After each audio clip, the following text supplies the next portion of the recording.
There's a lot of different things that can cause mold, but the number one issue and the number one source is always that there's a moisture issue in their home.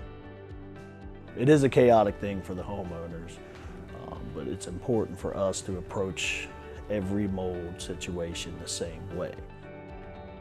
If we get called in because of a mold issue in somebody's home, it's not like a water job or a fire job in that it happened all suddenly, right?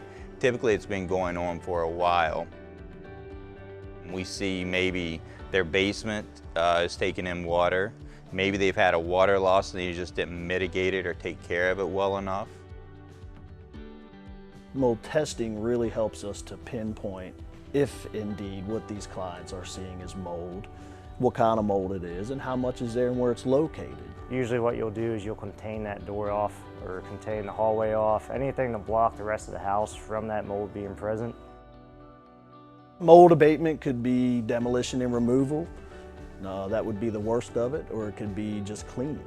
It just depends on what that mold report's telling me and what types of materials are affected and how deep the mold has penetrated into those materials is going to determine my approach. And then we kind of compare that to everything, the environment around it, and come up with a plan of action as far as how we're going to tackle that job based upon what those mold reports say. Sometimes it can take 2 days, sometimes it can take a week. I can assure the customer this, that we're not going to ever during the process of the job not have somebody on that job. No matter whether it's water or fire or mitigation or repairs, we're going to be there from start to finish on both ends.